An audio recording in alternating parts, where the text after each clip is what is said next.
चलिए world regional geography में हम एक कदम और आगे बढ़ते हैं। देखिए हम north Africa, south west Asia and central Asia का टॉपिक कवर कर रहे हैं।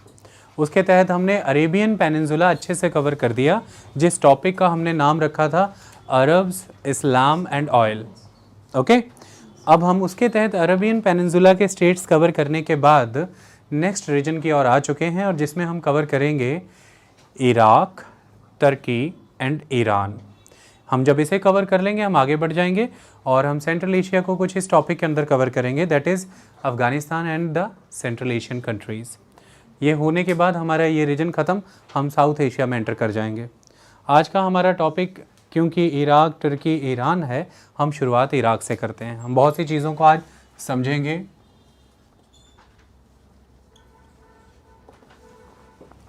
कुछ फैक्ट हैं जो मैंने लिखे नहीं हैं, जो आपके पास बुक आई जाए, बुक है ही है, मैं ऑन रिकॉर्ड एक बार वो पढ़ के बता दूंगा।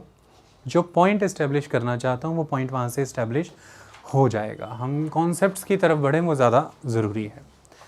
इराक की जब हम बात करते हैं तो ये सबसे पहले किस समय में इंडिपेंडेंट हुआ और ये किसके तहत हुआ करता था, ठीक है। देखिए Iraq and Kuwait,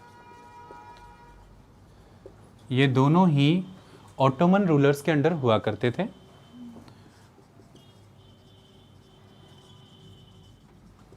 Ottoman rulers जिन्होंने लगभग 700 वर्षों तक राज किया है।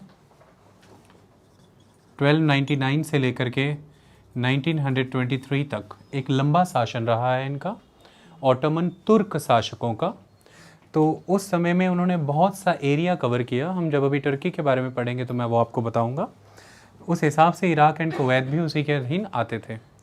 फर्स्ट वर्ल्ड वॉर में ब्रिटेन के हाथों ऑटोमन तुर्क एम्पायर हार गया, और ट्रीटी ऑफ वर्साइले के तहत जो भी पॉइंट्स एज अ मैंडेट, उस ट्रीटी के जो भी मैंडेट निकले, उसके तहत जो एरिया ब्रिटेन के पास आया, यूके के पास आया, वो ब्रिटिश मैंडेट हो गया। इसी तरह से इराक कुवैत ब्रिटिश मैंडेट का हिस्सा हुआ करता था।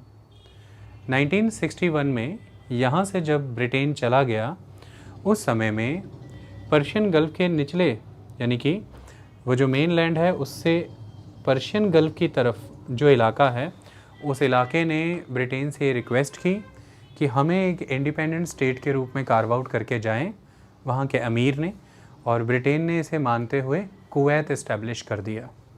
ओके, यहाँ से सारे कन्फ्लिक्ट्स बिगिन होते हैं। एक्चुअली में जब ब्रिटेन यहाँ से गया तो उसने बहुत ही स्ट्रेट लाइन बॉर्डर्स क्रिएट किए। ये स्ट्रेट लाइन बॉर्डर्स आपको नज़र आते हैं इराक और जॉर्डन के बीच में, सीरिया और जॉर्डन के बीच में, इराक और कुवैत के बीच में। इन्हें जियोमेट्रिक बॉर्डर्स भी कहा जाता है। और इन्हीं जियोमेट्रिक बॉर्डर्स के कारण हुआ ये कि जो नेचुरल लोकेशन सेटिंग है उसको इग्नोर किया गया, यानी कि जो नेचुरल डिवीजन्स होनी चाहिए उन्हें इग्नोर किया गया। इसके तहत हुआ ये कि जो लोग हैं वो इररिलेवेंट मैनर में बट गए, बॉर्डर के इस तरफ और उस तरफ। रिसोर्सेज किसी के हक में ज़्यादा आ गए, कोई डिप्राइव हो गया। तो ब्रिटिशर्स ने इस जियोमेट्रिक बॉर्डर ड्राइंग सिस्टम के तहत फेवर किया उन्हें, जिनसे ब्रिटिशर्स को आगे भी जा कर के लाभ लेना था यहाँ से चले जाने के बाद।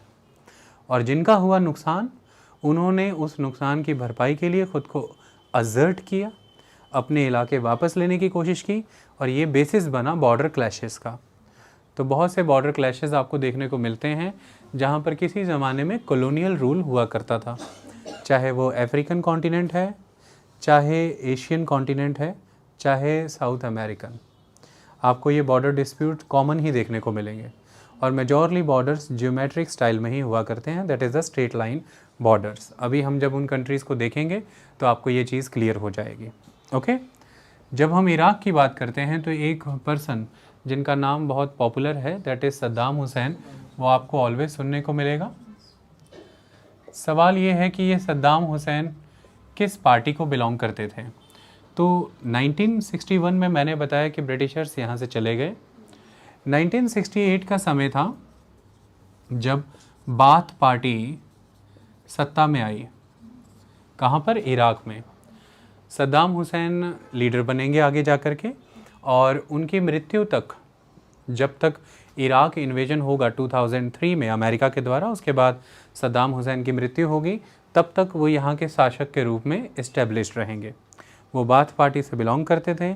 बाथ पार्टी 1968 में एग्जिस्टेंस में आई और सद्दाम हुसैन खुद सुन्नी मुस्लिम सेक्ट को रिप्रेजेंट करते थे, the Sunni branch of the Muslims, और इनके सपोर्टर भी कट्टर सुन्नी मुस्लिम हुआ करते थे। तो सुन्नी बेल्ट के रिप्रेजेंटेटिव के रूप में आप सद्दाम हुसैन को जानते हैं। इराक के किन क्षेत्रों में इनका दबदबा होता है, हम उसके बारे में अभी समझेंगे। इतनी बात स्थापित हो गई। तो जब हम इराक की बात करते हैं तो इन कुछ चीज़ों का जिक्र आता है। ब्रिटेन का जिक्र आता है, कुवैत का जिक्र आता है, इस ज्योमेट्रिक स्टाइल ऑफ बॉर्डर का जिक्र आता है, ओटोमन तुर्क शासकों का, सद्दाम हुसैन और बाथ पार्टी का जिक्र आता है। अब हम कुछ चीज़ें आपको दिखाते हैं, फिर आपको सिचुएशन ज़्यादा क्लियर हो जाएगी। आप इराक की पहले जो कॉम्पोजिशन है पॉपुलेशन की, उस पर कल्चर का, रिलीजन का क्या डोमिनेंस है, उसे समझने की कोशिश करें। इससे आपको वहाँ की कॉन्फ्लिक्ट, वहाँ की सिचुएशन ज़्यादा बेटर समझ में आएगी। ये देखिए,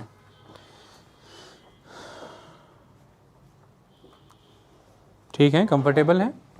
देखिए, हम बड़े टॉपिक्स के साथ डील करते हैं और ऐसे में ये मुश्किल होता है कि शुरुआत कहाँ से की जाए, चीज़ को आगे कैसे बढ़ाया जाए। बस आप इसे बहुत इजी कर सकते हैं। दिमाग में ये बात रखें कि आप जो पढ़ाने जा रहे हैं, पहले आपको उसे इस्टेब्लिश करना है कि आप पढ़ाने क्या जा रहे हैं। मैं इराक जब पढ़ा रहा हूँ तो जिन जिन प्लेयर्स का नाम आना था, मेरा पहले फ़र्ज़ है मैं उन्हें इस्टेब्लिश कर दूँ, और आगे फिर सारी कहानी खुद ब खुद ही बयान हो जाएगी। तो पहले हम इसे समझते हैं, पॉपुलेशन कॉम्पोजिशन को अच्छे से अंडरस्टैंड करते हैं। देखिए, ये आपके सामने नक्शा इराक का है, ओके। और इस मैप को अच्छे से ऑब्ज़र्व करिए, स्टिक दीजिए। हम ये देख पा रहे हैं कि इराक को अगर हम ऑब्ज़र्व करें तो यहाँ पर हमें एथनिकली दो ग्रुप्स नज़र आते हैं। ये जो रेड रीजन है नॉर्दर्न, ये कुर्द हैं, और दूसरी तरफ ये जो सारा नॉन रेड एरिया है, जिसमें yellow, blue, green, parrot colour, then the green, ये सारे द अरब्स। तो एक तो कुर्द और अरब, ये दो एथनिक ग्रुप्स यहाँ पर एग्जिस्ट कर रहे हैं। इतनी बात क्लियर हो गई आपको, कुर्द एंड अरब। अब जब हम एथनिक डिवीज़न से आगे निकल गए तो डिवीज़न आती है कि सेक्ट कौन कौन से एग्जिस्ट करते हैं, इस्लाम को फॉलो करने वाले कौन कौन से यहाँ पर मत हैं। तो उसमें से आप देखेंगे शिया और सुन्नी, दो मत यहाँ पर एग्जिस्ट करते हैं प्रिडोमिनेंटली। मिक्स्ड सुन्नी भी मिलेंगे, शिया सुन्नी मिक्स भी कहीं कहीं मिल जाएंगे, कहीं पर एग्जैक्टली सुन्नी मिलेंगे, कहीं पर एग्जैक्ट शिया मिलेंगे। अब उस हिसाब से अगर हम देखें तो यहाँ पर देखिए कि जो इराक है, इस इराक का जो साउथ वेस्ट एरिया है, this is the south west region, it is clearly dominated by the Shias. South west कह रहा हूँ, सॉरी, द साउथ ईस्ट, क्योंकि यहाँ से देखते हैं ना इधर से। तो इराक का जो साउथ ईस्टर्न एरिया है, it is clearly dominated by the Shias, the Shia Arab. Ethnically they are Arab but they are Shias. इतनी बात क्लियर हुई। और इसमें मुख्य शहर कौन से आ रहे हैं आप देख सकते हैं। शियाज के important religious cities Karbala, Najaf, Basra, तो ये इंपॉर्टेंट शहर हैं यहाँ के, ओके। इसके अलावा अगर हम देखें तो ये देखिए, जो इराक का सेंट्रल रीजन है, this the central one and this southern one, south western one, this is clearly dominated by the Sunnis, the Arab Sunnis. और इसी सेंट्रल रीजन में ये तीन शहरों का ट्रायंगल बनता है। एक तिक्रित आता है, एक रामादी आता है, एक बगदाद आता है। This is the triangle of three important cities, और यही हब है सद्दाम हुसैन का। ये हब है सद्दाम हुसैन का, ओके। यहाँ से उन्हें मेन सपोर्ट मिलती है। तो this is the region dominated by the Sunni Muslim people. ऊपर चलते हैं हम तो यहाँ पर आपको नज़र आता है, this is the green, is the yellow region, this is the mixed Sunni area. अब जब हम ऊपर चले गए, दिस रेड वन, ये लोग कुर्द हैं, बट ये जो ब्रांच फॉलो करते हैं इस्लाम की, वो भी सुन्नी है।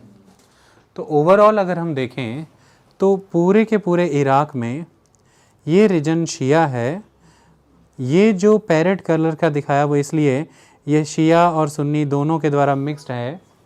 ये जो ब्लू है ये पर्टिकुलरली सुन्नीज़ है, ग्रीन पर्टिकुलरली शिया है, ये मिक्स्ड सुन्नी है, और ऊपर कुर्द है पर वो भी सुन्नी है।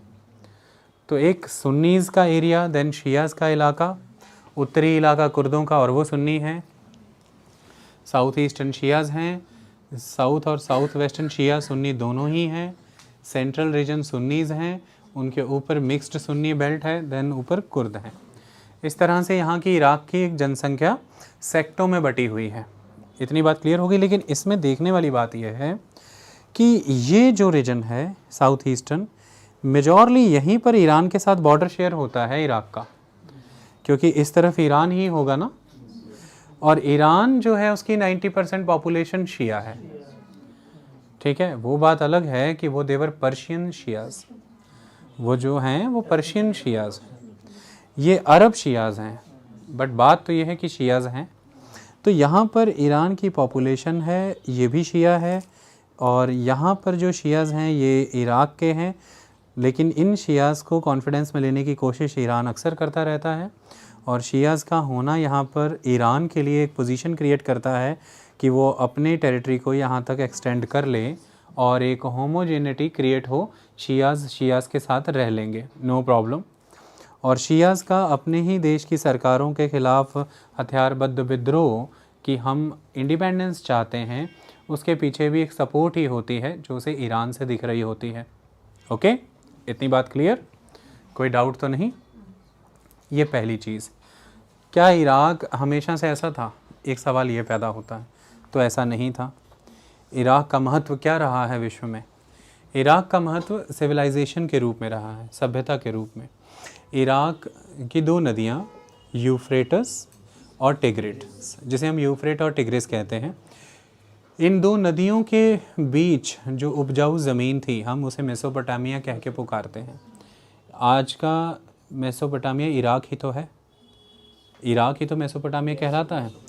तो यहाँ पर इन नदियों के पानी और मिट्टी और जलवायु के कारण जो बेल्ट बनती थी, agriculturally fertile belt, it is of crescent shape, हम उसे फर्टाइल क्रिसेंट कहते हैं। तो यहाँ पर सभ्यताओं का दौर बहुत पुराना है इराक़ की भूमि पर। उर है, बेबीलोन है, निनेवे है, ये कुछ इम्पॉर्टेंट सिटीज़ हैं जो यहाँ पर फ्लरिश करती थी एंशिएंट पीरियड के टाइम पर। इतनी बात क्लियर हुई। और बहुत से एम्पायर यहाँ पर विकसित हुए हैं। समय बदलता चला गया। मौजूदा समय में जब इस्लाम इमर्ज हुआ अरेबियन इलाकों में, और ये 7वीं सेंचुरी के शुरुआत की बात है, वो फैलते फैलते इन सब इलाकों में फैल चुका था। इतनी बात क्लियर। चलिए अब मैं आपको एक मैप और दिखाता हूँ, इसके बाद आपको वो चीज़ भी क्लियर हो जाएगी।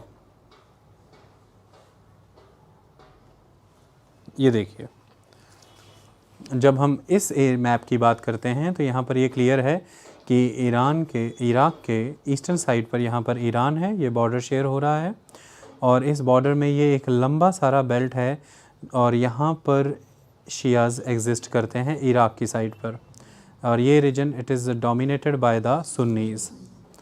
तो ये नदी आती है, this one is the Tigris. यहाँ पर टिग्रिस को ध्यान से देखिए, ये तुर्की और सीरिया के बीच में बॉर्डर बनाते हुए सीधा इराक़ में एंटर कर जाती है, ये टिग्रिस है।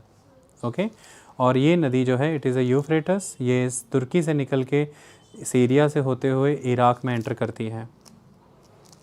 तो ये दो नदियों के बीच का important fertile area, it is the Mesopotamian region. जब ये नदियाँ आगे बढ़ती हैं तो यहाँ पर ये नदियाँ कनेक्ट होती हैं, और जब ये नदियाँ आगे कनेक्ट होकर बढ़ती हैं तो इस नदी पर एक शहर आता है बसरा, और बसराज वैसे एक प्रोविंस भी हुआ करती थी। बसराज is a title for the fighters, but Basra is a title for the supervisors, Basra is a title for the leaders जो उस इलाके में के निगहबान होते हैं, द गार्जियंस जो उसे निगरानी करते हैं। ओके, तो यहाँ से ये शब्द बसरा ओरिजिन होता है। तो यहाँ से ये दिस वन इज़ द, दोनों नदियाँ जुड़ी हैं आपस में, यूफ्रेट और टिग्रिस, और ये वाटरवे है, इट इज़ द शत अल अरब वाटरवे, इट इज़ द शत अल अरब वाटरवे। इस शत अल अरब वाटरवे को लेकर के ही डिस्प्यूट राइज होगा, हम अभी देखेंगे। यहाँ पर मेन एस्पेक्ट ये है कि इसको ऑब्जर्व करिए, look at the straightness of this line, then again straight, then again straight, then straight, then again straight, then again straight. So it's a very straight type of border created by the Britishers. इसके अलावा अगर हम यहाँ पर आते हैं तो look at this, they're very straight for the creation of Kuwait. आपने अपनी मर्जी से एक बॉर्डर बना दिया, ओके क्या है शत अल अरब को लेकर के डिस्प्यूट, इसे समझते हैं। सबसे पहले हम 1980 से 1988 के बीच में चली ईरान इराक वॉर के विषय में कुछ समझें। हमने जो पहले पढ़ा हम उसे रिपीट ना करते हुए कुछ नई चीज़ों को समझें। देखिए 1979 में आप सब जानते हैं कि ईरान में रेवोल्यूशन हुआ था और तब से लेकर के अब तक वहाँ के जो सुप्रीम लीडर होते हैं वो आयतुल्लाज़ ही होते हैं, ओके आयतुल्ला क्या है, वो कौन सा टाइटल है, ये हम अभी जब ईरान करेंगे तब डिस्कस करेंगे। So ayatollahs are the supreme leader of the Iran, rest वहाँ प्राइम मिनिस्टर होते हैं वो एक अलग बात है, पर सुप्रीम लीडर को आयतुल्ला कह के पुकारा जाता है। It is a title given to the cleric of the Shia sect, a religious person. तो 1979 में आयतुल्ला ने एक रेवोल्यूशन लीड किया वहाँ पर, और उस रेवोल्यूशन के दौरान हुआ ये कि उन्होंने स्टूडेंट्स को आह्वान किया कि यूनाइटेड स्टेट्स की इंटरवेंशंस बढ़ती जा रही हैं ईरान के अंदर, अगर आप ये इंटरवेंशंस रोकना चाहते हैं तो मोहम्मद रज़ा शाह पहलवी की ये जो सरकार है इसे हमें ख़त्म करना होगा, हमें शाहों का शासक यहाँ पर ख़त्म करना पड़ेगा, हमें अपनी कंट्री अपने हाथों में लेनी पड़ेगी। ऐसे में स्टूडेंट्स डेमोन्स्ट्रेशन और प्रोटेस्ट में पार्टिसिपेट करने लगे और उन्होंने अमेरिकन एम्बेसी का घेरा कर लिया। आप यकीन मानिए कि 52 अमेरिकन्स को उस एम्बेसी के अंदर लगभग 414 दिन तक घेरा करके रखा गया, मतलब 414 दिन तक घेराबंदी रही है अमेरिकन एम्बेसी की। और ये सारी प्रक्रिया ने यूनाइटेड स्टेट्स को ये पोजीशन दी कि अब इस रेवोल्यूशन के बाद 1979 के इस ईरानियन रेवोल्यूशन के बाद जब ईरान और इराक में अभी 1980 में जंग छिड़ेगी तो अमेरिका किसका साथ दे। इवेंट यहाँ पर कुछ ऐसा है कि आप फॉरेन पीपल की अपने लैंड पर जो इंटरवेंशंस हैं उसको अपोज कर रहे हैं और उसके तहत आप एक रेवोल्यूशन लेकर के आए ईरान के अंदर। समय 1979 है, महीना नवंबर का है, और इसके तहत एक जो इवेंट घटित हुआ वो है the siege of the American embassy. American embassy seize कर ली गई by the students of by the youth wings of the Iran. और ऐसे में मोहम्मद रज़ा शाह पहलवी का शाहों का शासन खत्म हुआ और आयतुल्लाह का शासन वहाँ पर शुरू हो गया। अब वो एक मुस्लिम स्टेट हो गया, द इस्लामिक स्टेट हो गया अब वहाँ पर। ये लहर, ये आग आगे की ओर ना बढ़ जाए, मतलब ये जो पर्शियंस हैं ये इधर अरब्स की तरफ ना बढ़ जाएं, हमने ये समझा था। दूसरा ये जो शियाज़ हैं ईरान वाले ये इधर सद्दाम हुसैन क्योंकि सुन्नी, तो ये सुन्नीस की तरफ ना बढ़ जाएं। इसको देखते हुए इराक और ईरान में नेक्स्ट कन्फ्रंटेशन होगी, ऐसी सिचुएशन थी क्योंकि 1979 के बाद फिर 1980s आते आते ईरान ने एक्सपेंशन करना शुरू किया और वो एक्सपेंशन का रीज़न बना कि वो शत अल अरब को अपने अंडर लेना चाहता था, वो इस वाटरवे रीजन को अपने पास लेना चाहता था। इसी चीज़ को लेकर के मेन उसने अपना एक्सपेंशन स्टार्ट किया और वो काफ़ी हद तक इराक के अंदर भी जा चुका था। इराक ये मानता था कि अगर यहाँ पर नहीं रोका गया शियाज़ ओवर पावर कर जाएंगे सुन्नीस को, पर्शियंस ओवर पावर कर जाएंगे अरब्स को। और क्योंकि अमेरिकन एम्बेसी सीज़ की थी ईरान ने रेवोल्यूशन के दौरान, तो इस आधार पर ही अमेरिका ने इराक को सपोर्ट कर दिया। बहुत तरह की बिज़नेस सपोर्ट मिली उस समय में, ट्रांसपोर्टेशन सपोर्ट दिया गया, कार्गो सपोर्ट दिए गए, बाद में कॉम्बैट हवाई जहाज़ भी दिए गए थे। ये सारी चीज़ें हुई। ईरान इराक वॉर लंबा चला, शत अल अरब वाटरवे किसका होगा, इस चीज़ को लेकर के डिस्प्यूट लंबा चला। फाइनली एक पीस कंक्लूड हुई और आज जो पोजीशन दिखाई गई है शतल अरब की, वही पोजीशन इंटैक्ट रखी गई कि वो दोनों कंट्रीज़ के बॉर्डर पे फॉल करता है। इतनी बात समझ में आई? तो ईरान इराक वॉर एक इम्पॉर्टेंट इवेंट है, जिस इवेंट के दौरान इराक ने अपने आप को दो चीज़ों में ऑब्ज़र्व किया। पहला कि उसने अपनी मिलिट्री स्ट्रेंथ को ऑब्ज़र्व किया, जो कि यहाँ पर मजबूत बन के उभरी। तो मिलिट्रली वो स्ट्रेंथन्ड हुआ, उसे इंटरनेशनल सपोर्ट भी मिली और उसकी ट्रेनिंग हुई, उसको वेपन्स मिले, फंडिंग मिली, सब हुआ। और अब जब वो मिलिटरली स्ट्रांग है तो वो आगे रुकने वाला नहीं, लेकिन साइमल्टेनियसली वो इकोनॉमी के फ्रंट पर वीक हुआ। समझ में आई बात? तो मिलिट्री फ्रंट पर आप स्ट्रांग हुए और इसी वॉर की वजह से इकोनॉमी फ्रंट पर आप वीक हुए। ये दोनों चीज़ें एक साथ हुई हैं ईरान इराक वॉर में। ईरान इराक वॉर इसलिए इराक के आगे के भविष्य के लिए महत्वपूर्ण है। इतनी बात समझ में आई? अब यहाँ पर कुछ एंगल्स हमें समझने हैं। वो क्या? जब ये ईरान इराक वॉर हो रही है तो इराक मल्टीपल फ्रंट पर कन्फ्रंटेशंस झेल रहा है। एक तो उसकी स्टेट टू स्टेट वॉर चल रही है ईरान के साथ, the war of the Iraqi state against the Iranian state. Second, उसकी कुछ और वॉर्स भी चल रही हैं उसी दौरान। वो क्या चल रही हैं? The war against the south eastern Shias. जो साउथ ईस्ट रीजन में शियाज हैं, वो शियाज अपनी ही मुल्क की जो मिलिट्री है, जो सरकार है सद्दाम हुसैन की, उसके खिलाफ विरोध कर रही है। जैसे कहते हैं लगे हाथ हम भी अपने आप को आज़ाद करा लें, अपने लिए बेटर पोजीशन प्राप्त कर लें। और दूसरी तरफ उत्तरी इलाके में द कुर्द भी अपनी स्वतंत्रता के लिए लड़ाई लड़ रहे हैं। स्वतंत्रता माने वो अपने लिए एक कंट्री चाहते हैं जिसका एक लैंड इराक से भी आएगा। तो उत्तर में कुर्द, दक्षिण पूर्व में शियाज और पूर्व में ईरान, इन तीनों के साथ इराक यहाँ पर लड़ रहा है। और यहाँ पर अमेरिका की सपोर्ट दोनों में से, ईरान और इराक में से, इराक के ही साथ है एक तरह से।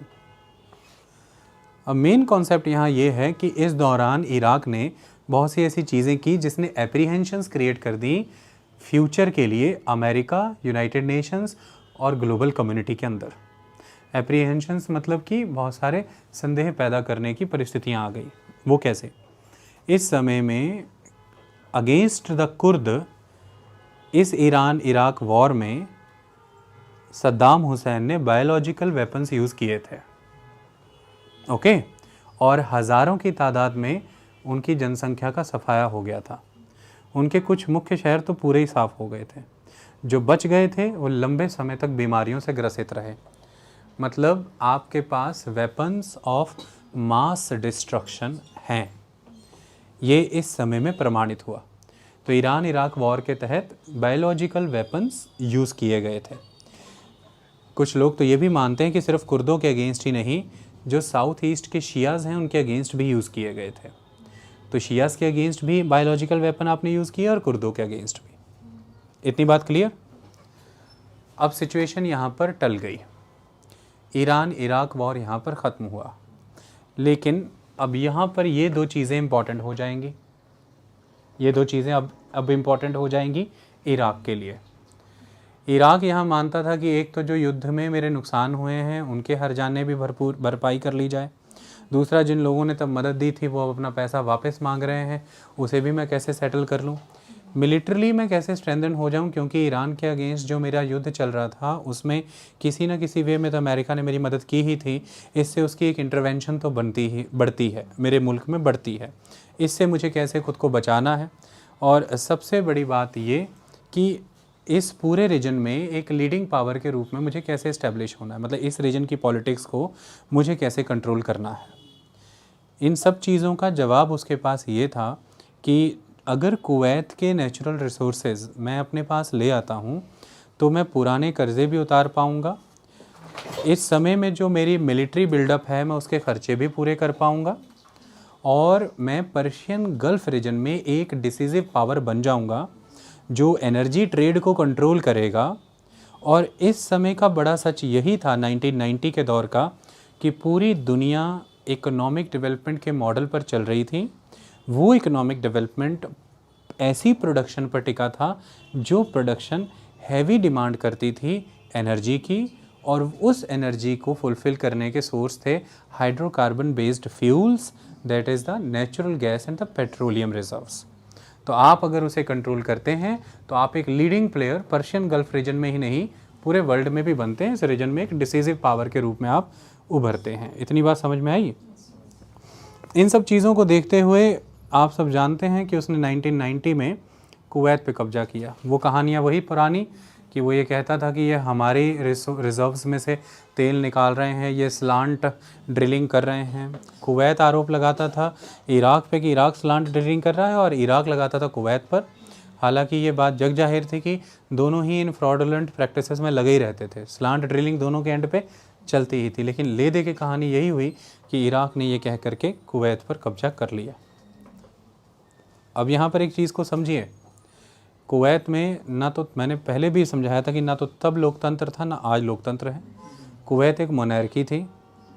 1961 के बाद ब्रिटिशर्स ने उस रीजन को एक मोनार्की के अधीन दे दिया था। डेमोक्रेटिक चीज़ें वहाँ पर नहीं थी। लेकिन अब यहाँ पर जॉर्ज H.W. बुश की इंटरवेंशन होगी अगेंस्ट द इराक। पर इसको समझिए टाइमिंग की ये कब होगी। इराक ने जब कुवैत पर कब्जा किया तब क्रिटिसिजम्स ही हुए, सिर्फ ऐसी आउटराइट इन्वेजन नहीं हुई। इराक ने जब वो स्टेप अपनाया कि उसने जो भी पेट्रोलियम रिसोर्सेज हैं और जो भी रिफाइनरीज हैं, जब उसने नेशनलाइज कर दिया उनको कुवैत में एंटर होने के बाद, तब इंटरनेशनली यूनाइटेड स्टेट ने अपना अग्रेशन दिखाना शुरू किया। मतलब आपने कुवैत को कब्जा लिया, it is a different matter. Kuwait की रक्षा हेतु अमेरिका आया, ये बहुत एक मैटर ऑफ डिबेट है। लेकिन कुवैत में जब जो इंटरेस्ट हैं अमेरिका के, that is the resources of petroleum and the refineries of petroleum, जब उन्हें नेशनलाइज कर दिया गया इराक के द्वारा, तब अमेरिका का इंटरवेंशन होता है। यूनाइटेड नेशंस एक कोलिशन फॉर्म करता है, ऑपोजिशन कोलिशन, और उसके तहत 16 जनवरी 1991 को ऑपरेशन डेजर्ट स्टॉर्म की शुरुआत होती है। 45 डेज़ का ये ऑपरेशन रहता है और बहुत भारी मात इराक को यहाँ पर दी जाती है। मात के साथ जो यहाँ पर स्पीच दी जाती है वो बड़ी है। वो कौन सी बड़ी स्पीच है? ये वो वॉर है जिस वॉर को आप सीधे ग्लोबलिज्म से जोड़ सकते हैं। You can directly associate the Persian gulf war with the globalism. मैंने ये क्यों कहा वो अभी आपको समझ आएगा। सो 1991 की फर्स्ट पर्शियन गल्फ वॉर या सिंपली पर्शियन गल्फ वॉर को आप ग्लोबलिज्म से डायरेक्टली कनेक्ट करते हैं। और यहाँ पर हर्बर्ट वॉल्कर बुश यानी कि जॉर्ज H.W. बुश का जो बयान था वो ये था कि जो न्यू वर्ल्ड ऑर्डर है वो फाइनली इस्टेब्लिश हो गया है। जो न्यू वर्ल्ड ऑर्डर है वो अब हमने यहाँ पर इस्टेब्लिश किया है। ये समझना ज़रूरी है कि किस न्यू वर्ल्ड ऑर्डर की आप बात कर रहे हैं। It is important. हम इसे भी समझेंगे, हम उसे ग्लोबलिज्म से भी जोड़ करके देखेंगे। दूसरी तरफ हम इसी पर्शियन गल्फ वॉर को इस रूप में भी देखते हैं कि पर्शियन गल्फ वॉर सीधे सीधे नियो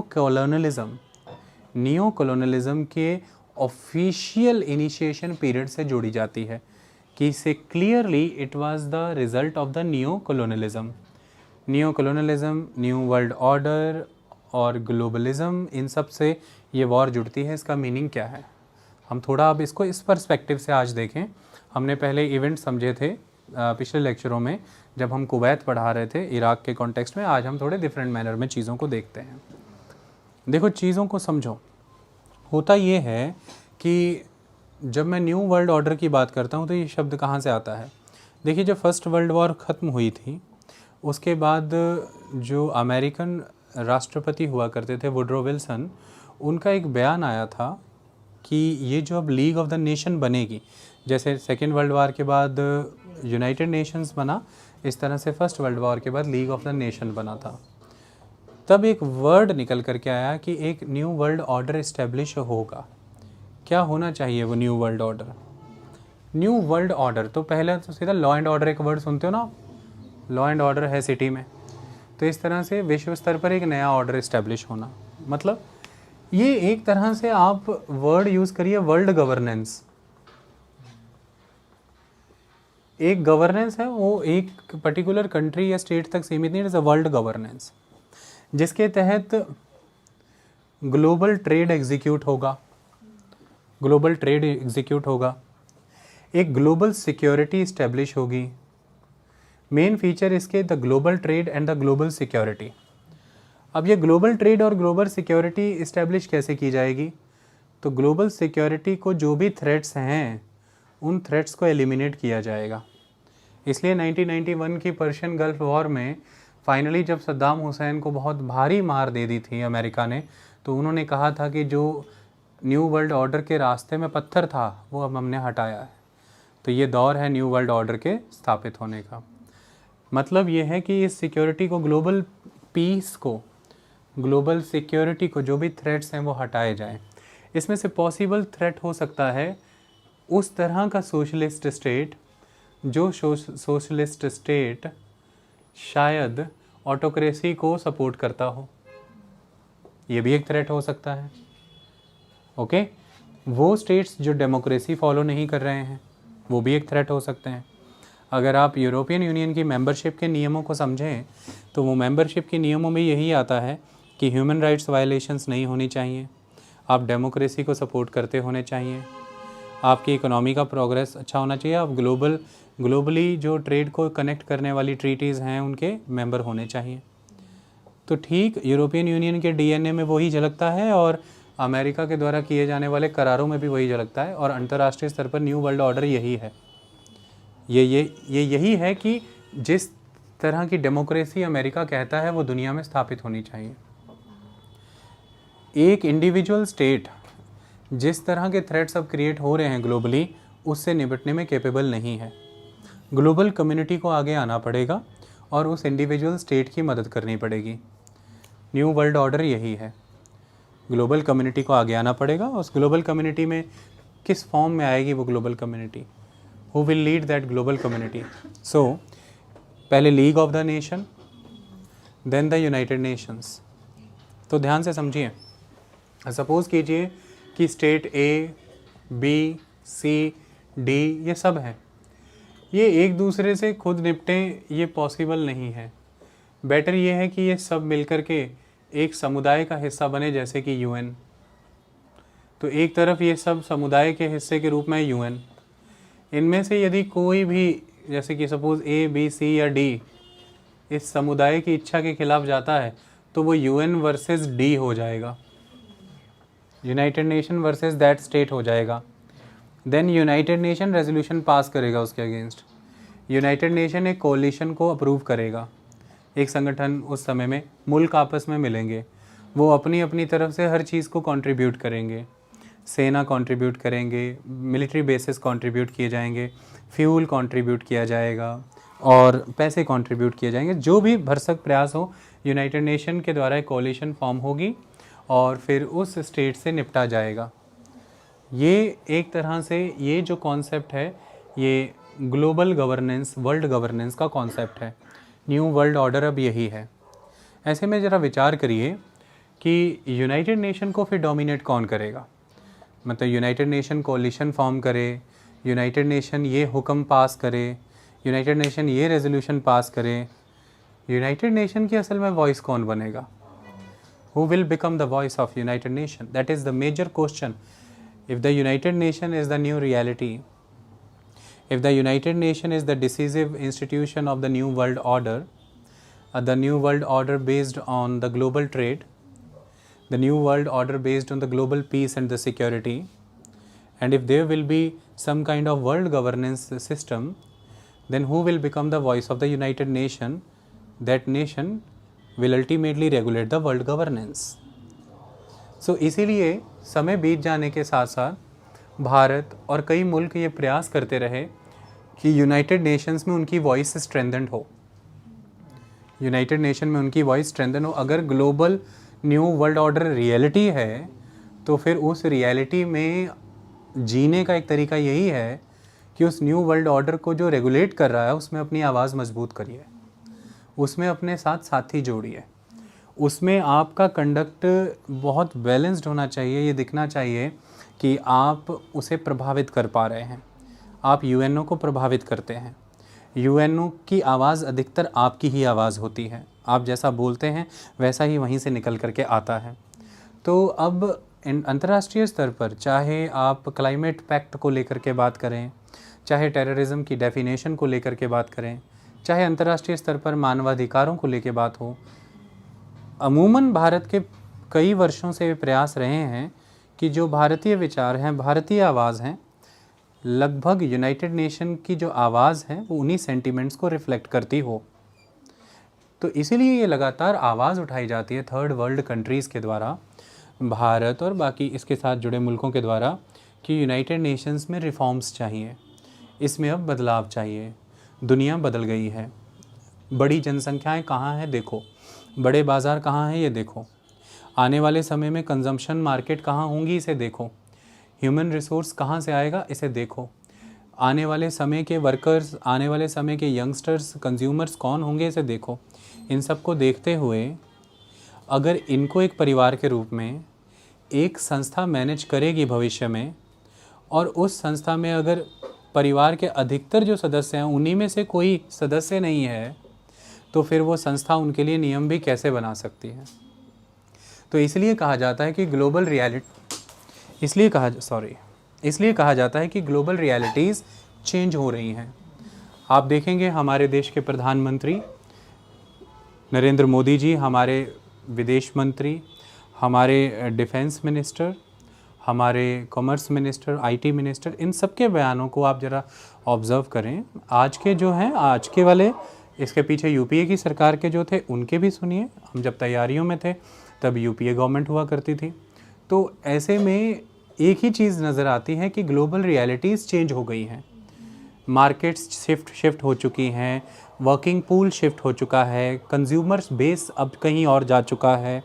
न्यू रियलिटीज़ जब एग्जिस्टेंस में आ रही हैं तो न्यू रिफॉर्म्स रिक्वायर्ड हैं यूनाइटेड नेशंस के अंदर। क्योंकि अगर बात न्यू वर्ल्ड ऑर्डर की है और वो न्यू वर्ल्ड ऑर्डर कहीं से डिसाइड हो रहा है, तो फिर जहाँ से वो डिसाइड हो रहा है उसमें वो लोग होने चाहिए जो सही में इस न्यू वर्ल्ड ऑर्डर से प्रभावित हो रहे हैं। ओके, लेकिन बड़ी रियलिटी क्या है?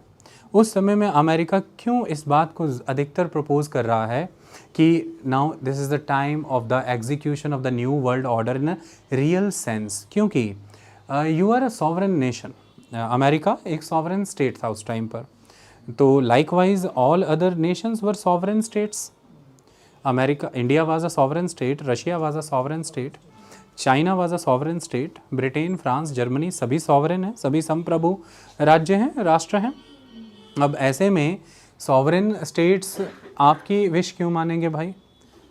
आपकी इच्छाओं की पूर्ति क्यों करेंगे? ये तो सवाल पैदा होता है। It's a very big challenge in front of the America. तो फिर अगर वो आपकी इच्छा पूर्ति नहीं करेंगे तो आपका आधिपत्य, आपकी हेगेमनी कैसे इस्टेब्लिश होगी? ये भी एक चीज़ है।